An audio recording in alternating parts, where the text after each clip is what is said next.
Hey, what's going on, everyone? This is Zane Simon for BloodyElbow.com. I'm supposed to be joined at some point soon, hopefully in the very near future, by Kid Nate. He's experiencing technical difficulties of some sort, so I'm rushing off without him to jump in and talk about this doubleheader. We got a lot to talk about, so hopefully he'll jump in soon here in a minute. And if not, then you're just going to be hearing a lot of me and me alone, and too bad. Uh, we had a huge day of action. I have been sitting in front of my computer watching these fights, live tweeting them since 9:30 this morning. It is now 9:30 this evening. That is 12 solid hours. We saw a ton of fights, a lot of good fights.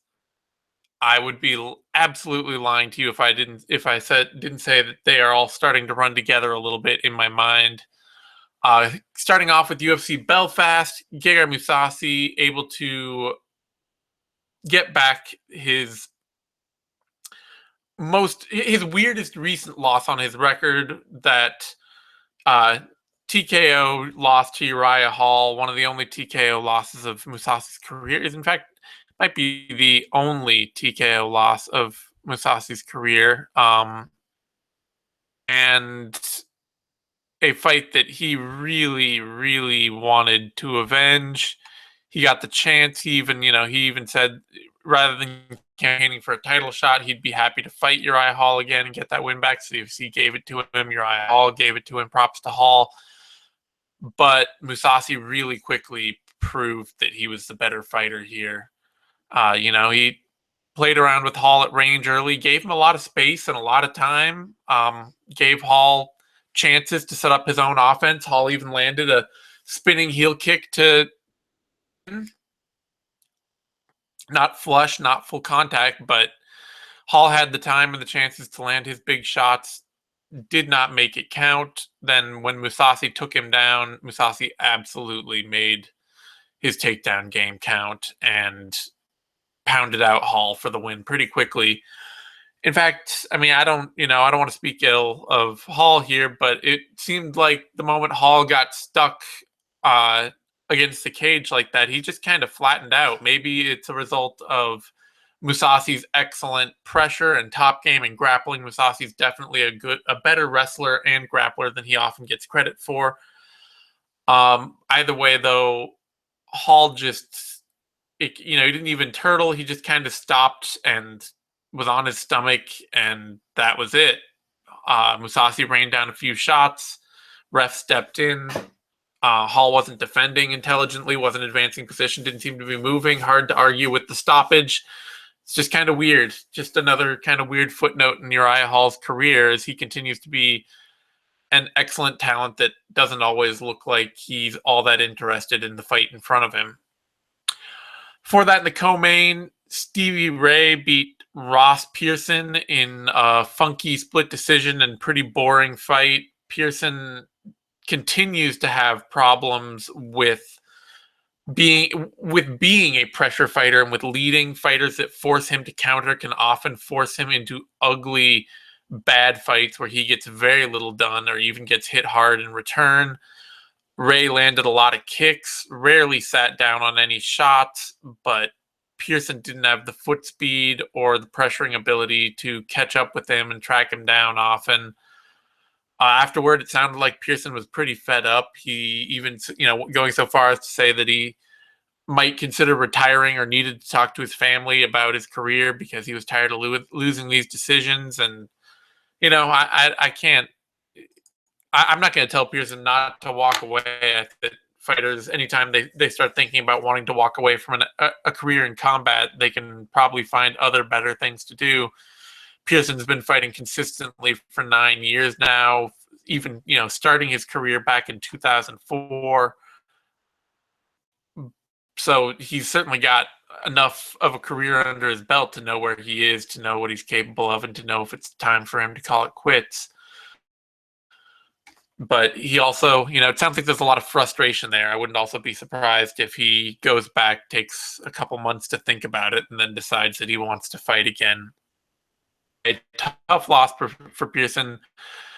big win for Ray. That's not exciting. It's not going to get a lot of fans buzzing about him, but it'll probably get him another really hard fight after this one. So if that's Ray's goal to get harder and harder fights to fight his way up the ladder, then that's got to be considered something of a success for him, even if it's not going to get a lot of people hyped for him.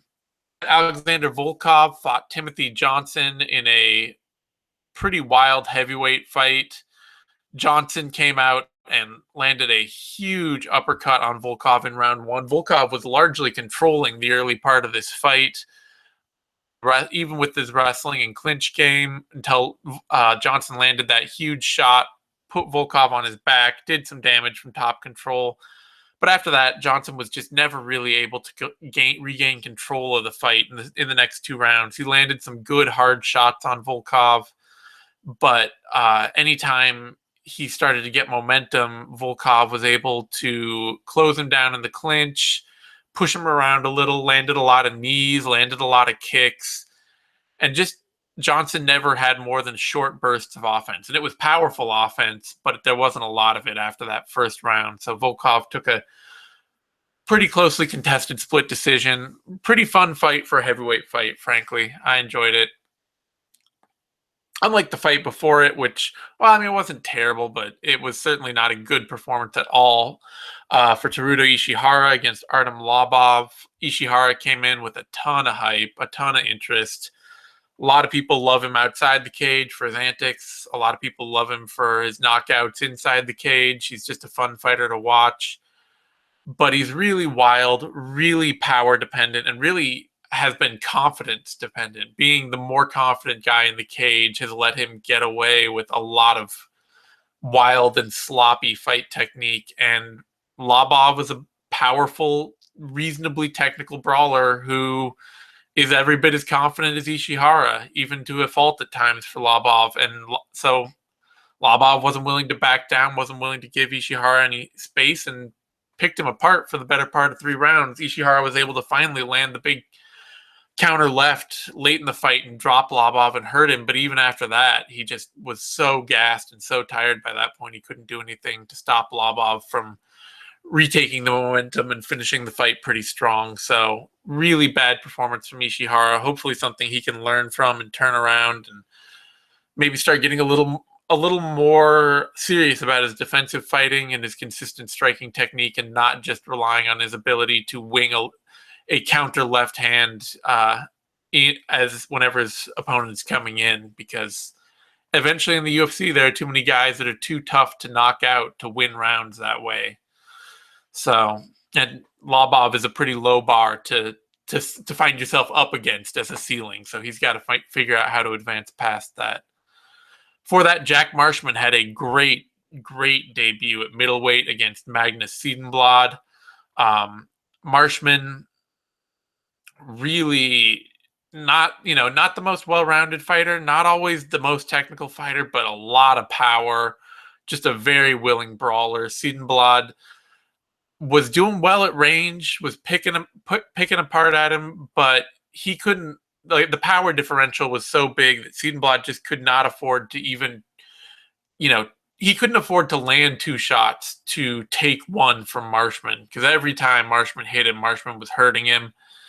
And at the point that Siedenblad started getting hurt, he started tightening his base up, standing taller, putting himself. It made him more mobile, gave him more chance to dodge shots, but it also made him easier to hit, more up on a pedestal to get knocked out. And eventually in the second round, Marshman was just able to land too many big bombs and topple Siedenblad for the TKO. Great win for Marshman. Big setback for Siedenblad, who was looking like he was set to roll.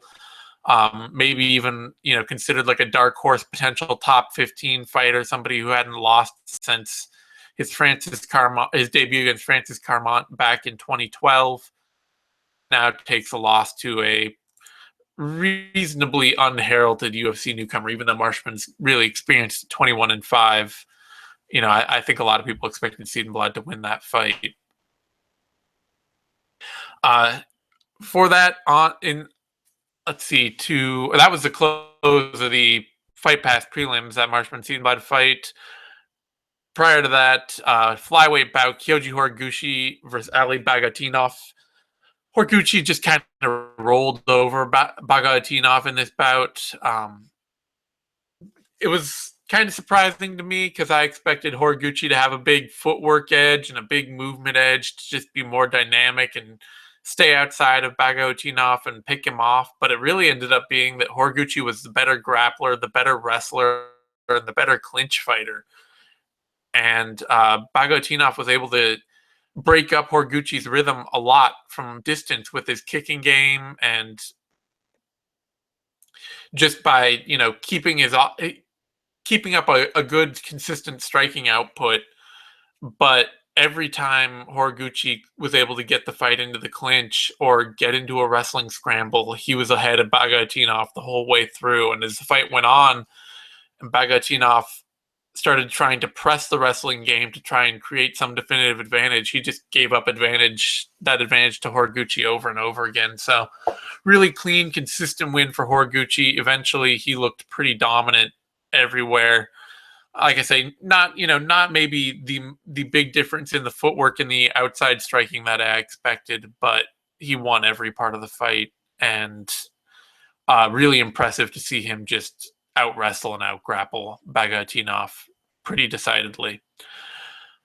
Prior to that fight, lightweight bout between Kevin Lee and Magomed Mustafayev. A couple of big prospects at lightweight. Mustafayev looked really dangerous, really powerful, but he just doesn't have the consistent game to handle a pressure wrestler like Lee. Lee's really been turning up his grappling and wrestling, adding a ground and pound.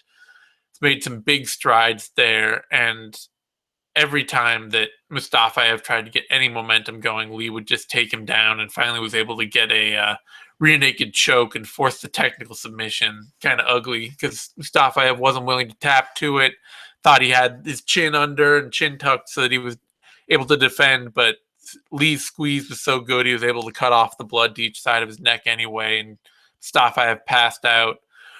Lee continues to get more impressive. I'm not sure that his range striking is advancing quite the way that you might have expected from his early bouts with Ally Quinta and on Tuck and fighters like that, where he looked like his striking was something that he was really developing, but he's just gotten better and better at his wrestling and grappling games and more dominant there, more able to push opponents around and get a lot done with that part of the fight. So Seattle Lee after another big win, and I think he can continue to push up ladder. I don't see any reason to stop giving him harder fights. Mustafayev wasn't necessarily a step up from Jake Matthews, but from Escudero to Matthews to Mustafayev, Lee's proving that he's a step ahead of even the good prospects in his own division. So time to get him in there with some more seasoned vets, I think. A women's strawweight bout between Amanda Bobby Cooper and Anna Elmos. Outworked Elmos, Elmos had the power advantage, but she couldn't create enough volume. Cooper able to land 2 or 3 shots to everyone Elmos landed. Elmos able to drop her once, but without dropping Cooper again, there was just no way for Elmos to win rounds. Ground battle was back and forth for a while, but as Cooper started getting her striking more in gear, she was able to get her wrestling going too. Her grappling game is a little more aggressive than it is consistent and technical. She gives up a lot of positions as she's trying to advance and as she's trying to set up submissions. But Elmos is just, she's too raw as a fighter. I know Cooper is not that far behind her experience-wise, but Elmos just started in late 2014. She's coming up on her second year, and she's got the technical training to fight at this level yet. Cooper may not either, but she's a step ahead of Elmos and faster and more diverse fighter at this point. Heavyweight bout, Justin Ledet, Mark Godbeer. Ledet is impressing me. Kind of, maybe it's just the look. Ledet doesn't look like he trains very seriously. He doesn't look like he takes fighting very seriously. He's got this very, I know how to box and I spent some time working as a pro boxer, so I'm going to make MMA look easy attitude. It seems like, he looks a little doughy. He looks a little gangly and all that. His fight with Chase Sherman, it really just seemed like Chase Sherman had no idea how to do anything other than box with Ledet, so of course he was going to lose. This fight, Ledet, I admit he's impressing me. He looked a lot better. His footwork was a lot lighter. Even while he was absolutely winning the boxing exchanges with Godbeer, he then shot for a takedown, put Godbeer on his back, and when Godbeer started scrambling, Ledet was faster. Ledet was able to stay ahead of him, and eventually Ledet was able to submit him at 2 minutes into the first round. I think that even Ledet was surprised by that. We know Ledet's got a good chin. He's got hand speed. He's got the boxing technique, and he's showing that he's fast enough and athletic enough that he might be able to surprise some people as a heavyweight in the UFC. Honestly, he's already surprising me. 2-0 to start his UFC career. I don't know that he's necessarily headed towards title contention, but he could be a seriously fun action fighter in the UFC, especially for other big guys who, and there are a lot of those in the UFC. There are a lot of guys who are all right athletes and who have the size and the toughness. Ledet could be the kind of action fighter that beats a lot of dudes like that. So I'm interested to see how he does going forward. It seems like there's a lot of room for him to grow too. So could be something exciting to watch. Disappointing entry for Godbeer, and definitely seems like his lack of wrestling and potential lack of striking diversity could hamper him going forward in a division where everybody else is 6'4" and 250 pounds, just like he is. Zach Cummings fought Alexander Yakovlev in a welterweight bout. Cummings looked great. I'm still not. I think the big problem for Yakovlev is that, I mean, he's just kind of got like the worst body type for MMA, which is tall and thin and short armed. Like, there's just no worse combo than that, and it makes him kind of physically underwhelming as a welterweight. He's too tall to be a lightweight, and he's not powerful enough to be a welterweight. And without his wrestling, when he can't get his wrestling game going, when he doesn't have the power to drive a good wrestling attack, then he can't really get people. He can't catch people off guard with his boxing, because his boxing, he doesn't have enough output. He doesn't seem to put enough faith in his hands to really create a strong striking attack. So when he couldn't out wrestle Cummings, when he didn't have the power to bully Cummings, I think Cummings just ended up having his number the whole way through. And it was pretty telling at one point when Yakovlev shot in, got way in on the hips, and Cummings just ripped him off and slammed him face first into the mat, and then, turned him over and hit that mounted triangle to straight arm bar. And it's just like, that's just too big a power differential there for Yakovlev. So Yakovlev, given the right matchups at welterweight, other guys that maybe don't have, that aren't top athletes in the division, he's got the technical skills to win fights. He's a great wrestler. He's a sharp boxer. He's a good enough grappler at least. But against the real, like, true, like, welterweights, he's just going to hit a hard wall, it seems like.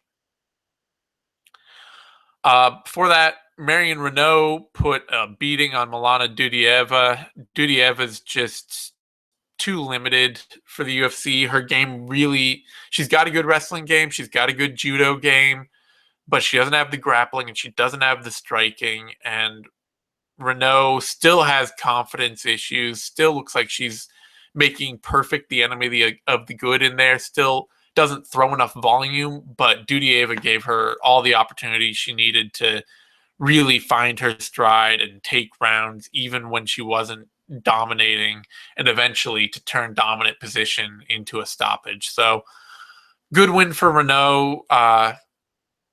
a win she had to get, a dominant fight she had to get. She called for a fight with Betch Correia.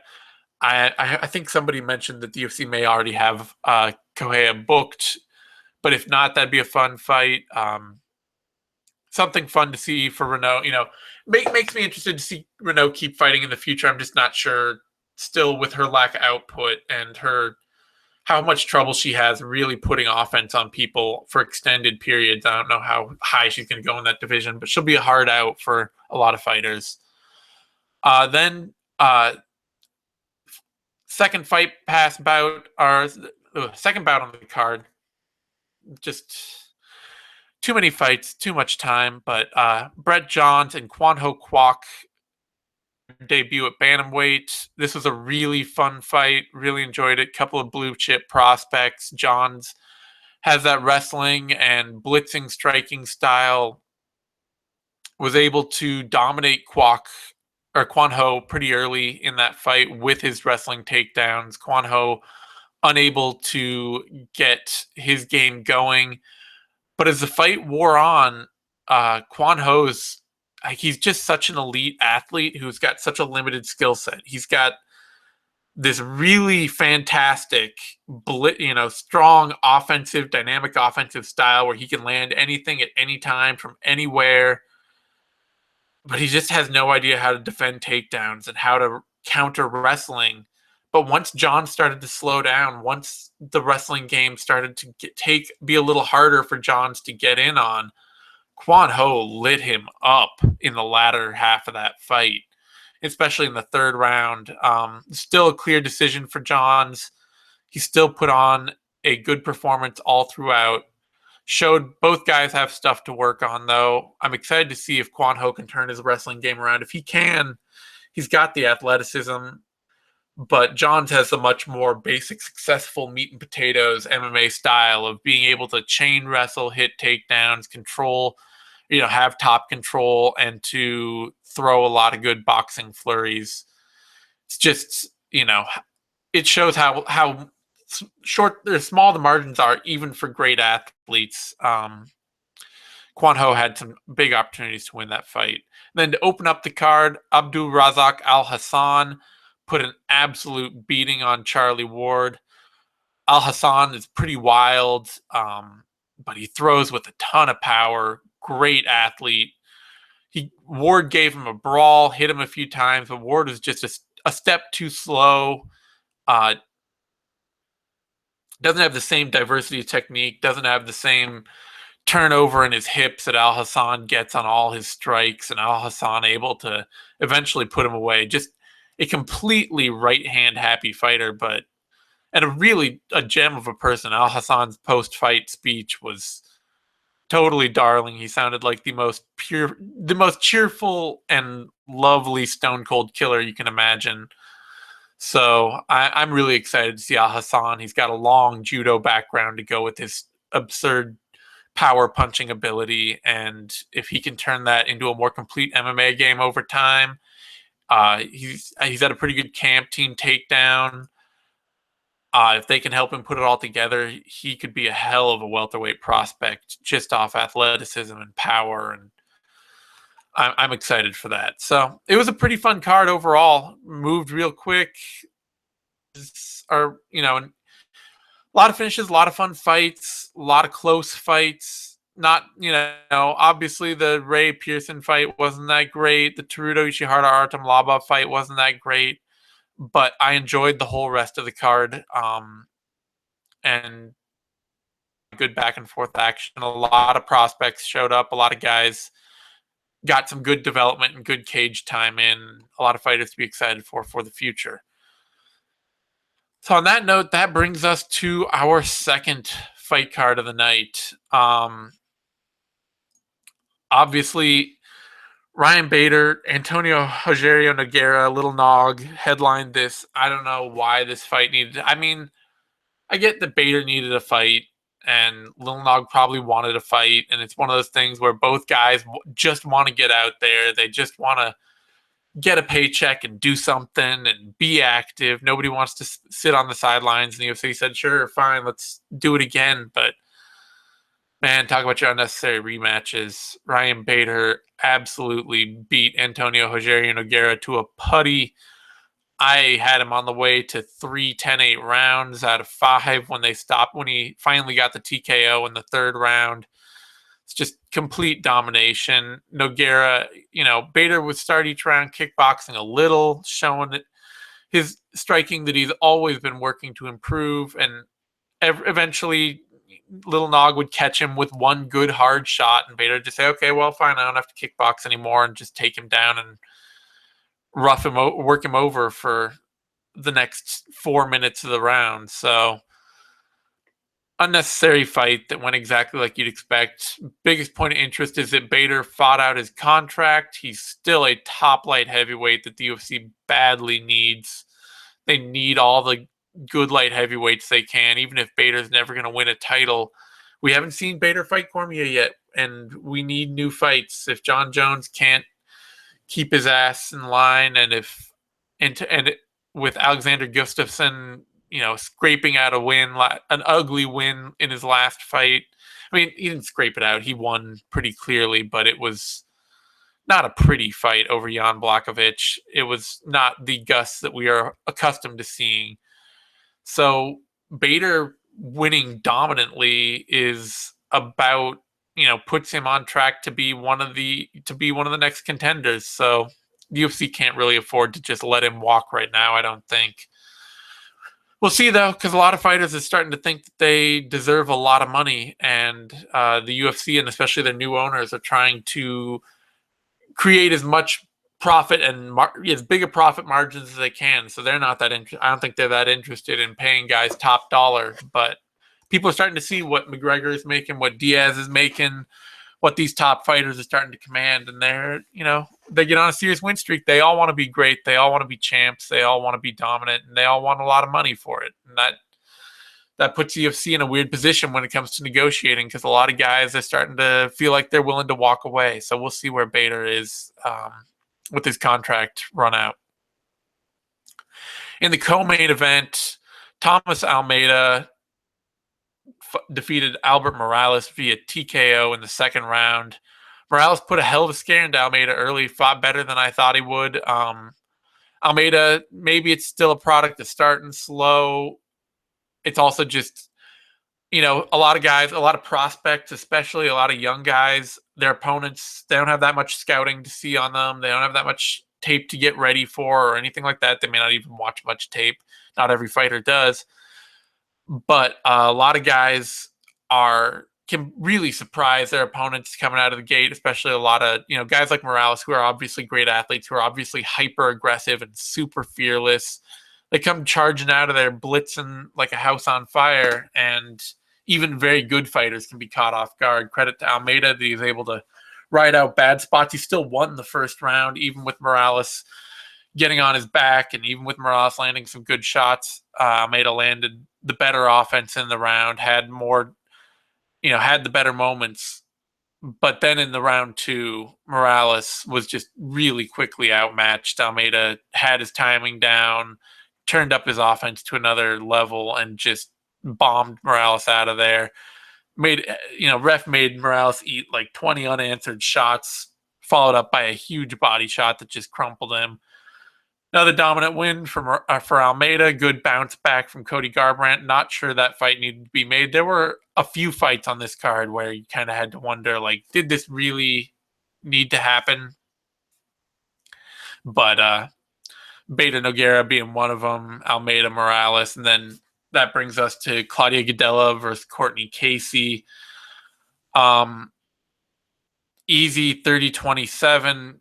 Gadelha threw a super, super illegal head kick while Casey was on the ground in the third round of that fight. A lot of fans were saying that, like, oh, it didn't land. I saw this one crappy angle replay that FS1 showed, and Brian Stan sowed the seeds of doubt in my mind, and now I'm sure that it didn't land, and and Casey was just faking. But not only did the ref seem pretty sure that strike landed, but Claudia Gadelha seemed pretty sure that strike landed. If anyone was going to say Courtney Casey is faking and that strike didn't land, it would have been Claudia Gadelha, and all she did was apologize for throwing it. I have no doubt that it clipped Casey on the top of the head and probably dazed her pretty badly. Casey could have taken a DQ win there. She decided not to, instead just rode out a very comfortable 30-27 loss to Gadelha. That fight, I don't really know what the point of it was. Casey's big and strong and a good athlete, but she doesn't have the technical game. She's not ready for the elite of the division. And Gadelha had no trouble beating her in this fight. So it's just kind of one of those fights where it's like, why? I mean, you keep everybody busy. You get Brazilians wins in Brazil, but weird match to make, and just another setback for Casey that doesn't really get Claudia Gadelha anywhere. For that, Krzysztof Jotko beat Talis Latis, and this was a really impressive win for Jotko. I expected this is kind of like the Horiguchi Ali Bagautinov fight, and I realize there are no other real parallels to draw between Krzysztof Jotko and Kyoji Horiguchi or Talis Latis and Ali Bagautinov. But I really expected this to be a fight dominated by Yatko's distance footwork, his diverse striking, his dynamicism, and his growing fundamental striking game. I thought he'd be able to stay away from Laitis, pick him off enough, make Laitis struggle, make Laitis take bad shots and stuff those. Instead, Jotko just absolutely dominated Laitis in the clinch, in the wrestling, and on the ground. First round was back and forth with I had Jotko taking it after giving up. He gave Laitis armbar position and turned that into dominant position, ended the round with ground and pound. I thought he did the better work in round one. And then after that, he just had Laitis number all fight. They'd get into the clinch, and Laitis would go for a takedown. Jotko would turn it into top position, just beat him up. Absolutely crushing performance from Krzysztof Jotko, who's looking like a real dark horse contender at middleweight. I'm not sure he has quite the dynamic wrestling or grappling to contend at the top of the middleweight division. Most of the guys in the very elite, your Luke Rockholds, your Yoel Romero's, your Jacare Souza's, your Chris Weidman's, they have pretty dynamic, powerful shots and, really slick grappling transitions and a lot of really powerful movement. Jotko, I'm not sure he was able to just out-technique Laitis on the ground, which is stunningly impressive. But it'll be interesting to see as he climbs up to the top 5 how he does against some of the really elite athletes up there who have power-based games. Jotko's had some KOs. He's been dynamic. He's been a fun striker before. So he may be able to surprise a lot of people. I'm really interested to see him going forward.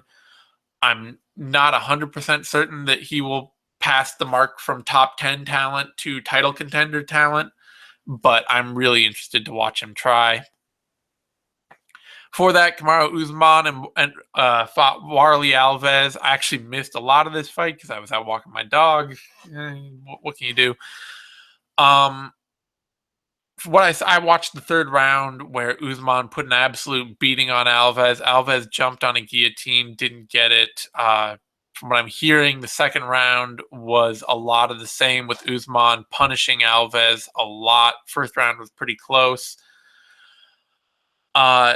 It just seems like Alves is not learning the fundamental lesson of how he needs to fight, which is that he can't just run out of the gate and try and overwhelm people with his athletic ability.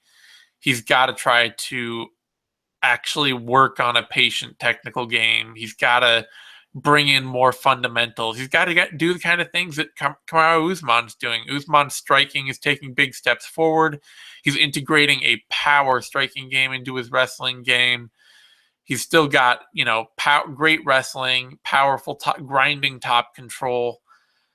he's moving up. I realize his style doesn't excite everyone because he's not putting people away, but he's got a clear plan on how to win rounds, and he's got a clear plan on how to get better as a fighter. And I see both those things happening. So I really like Usman's game and what he's doing. And I'm interested to see him move forward. At some point he'll get to a position where the guys he's fighting are consistently dangerous for long enough that if he can't put them away, if he can't stop them, then he's going to get himself in danger. But his striking's improving enough that by the time he gets there, he may be a good enough striker to make that count. If he doesn't, then he'll run into problems. But I'm interested to see him try. I'm interested to see the steps he takes as he continues moving up. And hopefully he gets to fight some more tough vets coming up here, because it just with undefeated since 2013, with only like that what I think of as the prospect submission loss on his record. He's beating prospects. He's beating good young fighters in his division. And I want to see him in there against more seasoned vets, guys that can stand up and give him a hard fight. He seems like he's rolling. So, that Sergio Moraes fought Zach Otto. Funky fight. Moraes is always a funky fighter. Moraes has good timing and good power, but really inconsistent application. Otto is still pretty green, just didn't have the ability to handle Moraes's power striking, and by the time he got more comfortable late in the fight, was able to turn his offense up a little more, it was too little too late, and Otto was too tired to really press the action. Moraes took a clear first round, and then after that, it was all pretty close, kind of trash. Not a great fight. Decent enough win for Moraes, but nobody came out of that really looking excellent. Much, much better performance was in the middleweight bout before that. Cesar Ferreira beat Jack Hermanson to close out. I believe this was the last fight on the FS1 prelims, close out the prelims. Ferreira, this is maybe the best performance of his career, frankly. It's his first stoppage win since beating Thiago Santos back in 2013, which was just a quick takedown guillotine. And Hermanson, I thought Hermanson would really have the kind of style to give a lot of trouble. And really a jab-heavy fighter, a fighter who works well behind his jab. Ferreira recently has had a lot of trouble trusting his chin and trusting himself to be aggressive and create offense without getting hurt. He's been a very safe fighter lately. And in this fight, it looked like he just had Hermanson's timing down perfectly, had figured out how to get in and out of range, time his own shots, land his own hard shots, in danger while still creating a lot of good offense. And then the moment Hermanson tried to get comfortable at all, Ferreira just took him down and subbed him. Beautiful performance. Most complete fighter Ferreira's ever looked like. Looks like I'm getting an update from Kid Nate. He's not going to be joining us, so it's just going to be me for finishing this out. A few more fights to talk about. Apologies for everyone who tuned in just for Kid Nate's sake, but I'm all you're getting tonight. And we won't be talking about Bellator because I didn't watch it. All I know is that Ben Henderson lost a really fantastic fight. I wish I could have watched that fight, but live tweeting a UFC event, if I start watching another event while I'm live tweeting another event, I have to stop tweeting. There's just no way to give live updates on one card while watching another card. Can't work. So I missed the Bellator event. I was hoping Nate would save me as having seen it, but I'm gonna have to let that go as a promise not delivered on the teaser there. Before that, we had a light heavyweight bout. Gadzhimurad Antigulov beat Marcos Rogerio de Lima. Power striker versus power grappler. Antigulov's grappling came out on top early. really slick sub. Looked like he was setting himself up for a oh goddamn, I can't remember the choke that OSP got Nikita Krylov with. Anyway, looked like he was setting himself up just for a guillotine he was never going to get on the bottom, but just was able to twist himself into guard and crank that guillotine hard on Rogerio de Lima and force the tap.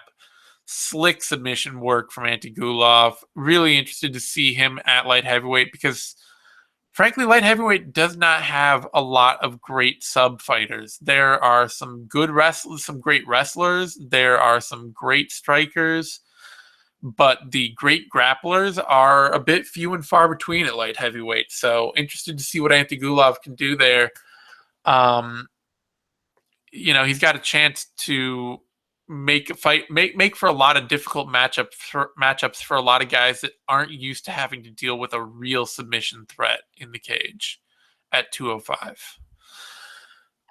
For that, Johnny Eduardo defeated Manny Gamburian in what looks like it ended up being Gamburian's retirement fight. Tough loss for Gamburian, but he's been fighting for 17 years now, and he just doesn't seem like he's got the durability to keep going.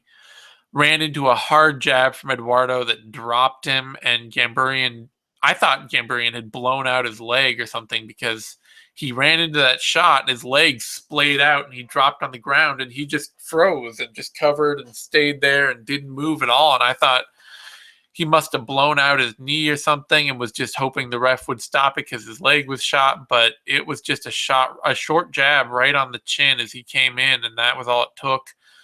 And he couldn't even get his takedown game working against Eduardo this fight. So great win for Eduardo, who demanded to fight more often afterward, and he's gotta because time's running out for him. He's been fighting for 20 years now, and he's in his late 30s.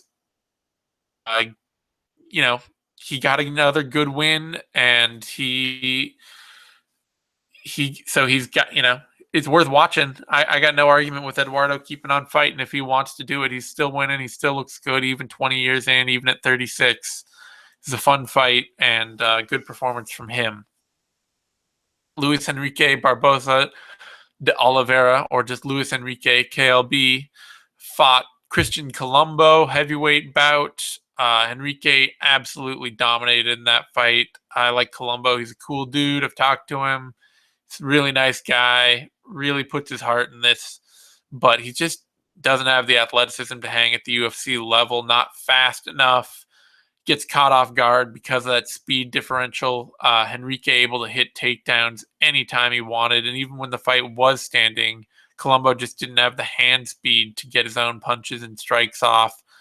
Totally dominant performance from Enrique, who's in his early 20s as a heavyweight, which is really rare, and looks like he's got a strong game. He's working a power wrestling, power punching game that he can keep going and keep moving forward with in the heavyweight division. And in his early 20s, the sky's the limit at that point. Even if he doesn't look like he could be a contender now, he could still be fighting in 15 years at heavyweight. You have those dudes tend to hang around forever. So no idea how well Enrique is going to do down the road, but he's a good, solid, young heavyweight right now, and it'll be fun to watch him in the future. For that, Pedro Munhoz defeated Justin Scoggins in a bantamweight bout. Scoggins was beating Munhoz pillar to post in that fight for all of round one and most of round two. Striking looked on point. He was out wrestling Munhoz, staying out of danger. Looked great. Slipped once and got choked out. Really tough loss for Scoggins. It's hard to know what to take away from that. Is Scoggins not powerful enough for bantamweight? Is his speed differential not going to translate well enough to make up for the fact that other guys there are now going to be every bit as big and strong as he is, and he's not going to have the size advantage that he had at flyweight? Or is Munhoz just an absolutely venomous sub grappler when you give him an opening, and Scoggins gave him one opening. Probably more the latter than the former. Doesn't make me much more. It doesn't make me feel like Munoz has improved a great deal. He had no answer for Scoggins on the feet. Couldn't get his wrestling game going to save his life. So I'm not sure that I feel like Munoz has turned any kind of corner, but he's such a dangerous grappler, and he's just effective enough as a striker and a wrestler that he's not a totally one-dimensional fighter. You have to actually give him consideration in those other areas. That could keep him rolling it, keep him at least maybe winning every other fight or 2 out of every 3 fights at bantamweight, even if it doesn't mean he ever gets to title contention. Strong, fun win though, fun fight. And then to open up the card, Darren Stewart got a TKO win over Francimar Barbosa that I really feel strongly should have just been a no contest. Stewart stepped in with a accidental headbutt on Barbosa. I mean, he's totally at fault. He fought sloppy. He put his head down. He smacked Barbosa with it. Whether it's intentional or not, it's absolutely his fault. Barbosa writhed in pain. I don't know how hurt he was.